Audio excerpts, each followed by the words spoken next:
What if World War I never happened? No trenches, no mustard gas, no generals sending men to their deaths while sipping brandy in a bunker, no Treaty of Versailles, no Hitler, no World War II, no Cold War, no nuclear arms race.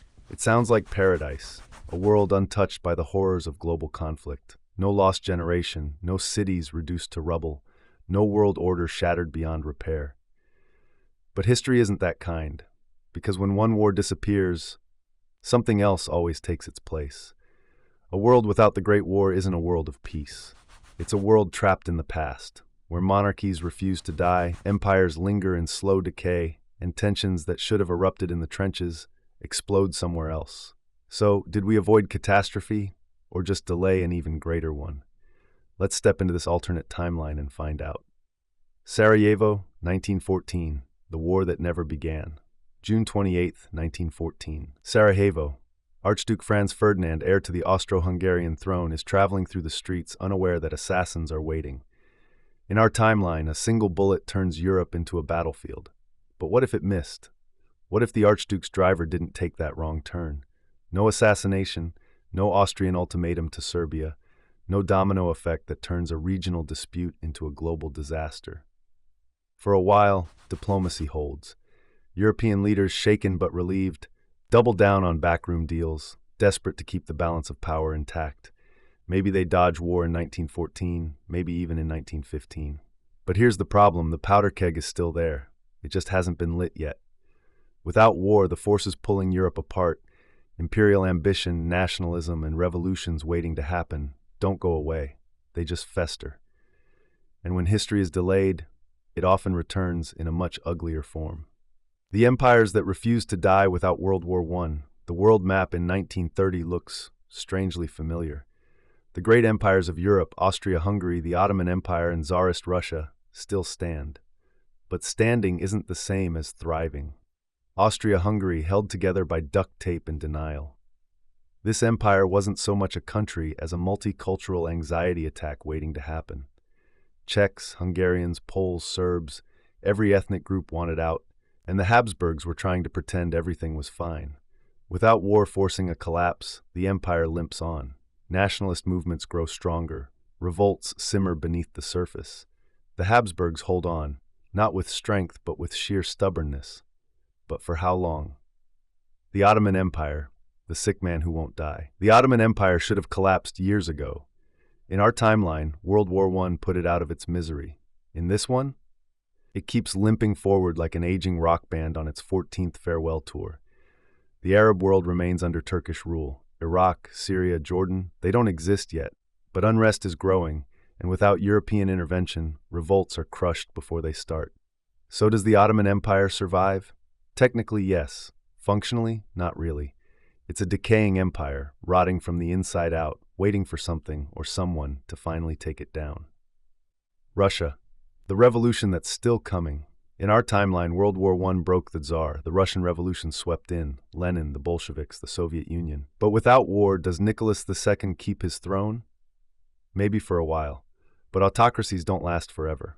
Without war forcing an early revolution, does Russia reform peacefully? Or does it explode in an even bloodier uprising? Imagine a Russian revolution in the 1930s or 1940s. In an era of even more radical politics, industrial unrest, and global instability.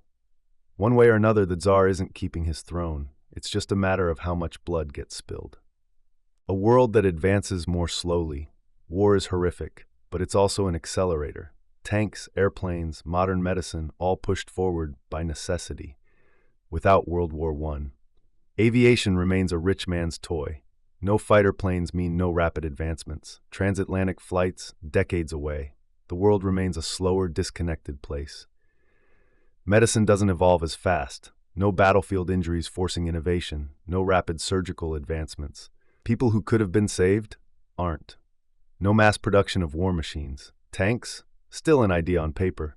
The world's armies remain stuck in the past, relying on cavalry charges and outdated tactics. But technology doesn't stop forever. It just waits for the next war to force it forward. The second war that never came, or did it? The 1940s. In our timeline, World War II. But in this alternate world, the first war never happened. So does the second. Germany was never humiliated. No Treaty of Versailles means no economic collapse, no Hitler, no Nazi party. The United States remains on the sidelines. No W1 means no rise as a global superpower. Europe remains the center of the world. No arms race. Without W1 and W2, the Manhattan Project never happens. No nuclear weapons, no Cold War.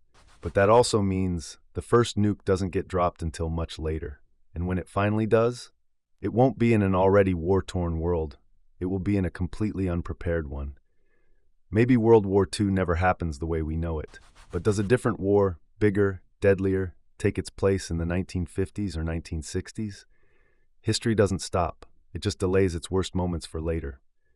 A world without war, or a delayed disaster. So World War I never happens. Millions live. Empires last longer. Technology grows more slowly. The US remains distant from global politics. Germany never becomes a fascist state. But is this a better world, or just a world on pause? Because history doesn't erase conflict. It just reschedules it. Maybe World War I never happens, but the forces that made it inevitable, they don't go away. They just wait for another spark, another bullet, another excuse for the world to go up in flames. So, what do you think? Is this a world worth living in, or just a different kind of disaster waiting to happen? What do you think? Would a world without World War I be better, or just different? Would we have skipped the bloodshed, or just found another way to burn the world down? Drop your thoughts in the comments. And before you go, hit that like button if this alternate timeline made you think. Subscribe for more deep dives into fascinating what-if scenarios, and check out our next video. What if Great Britain never ruled the world? See you there.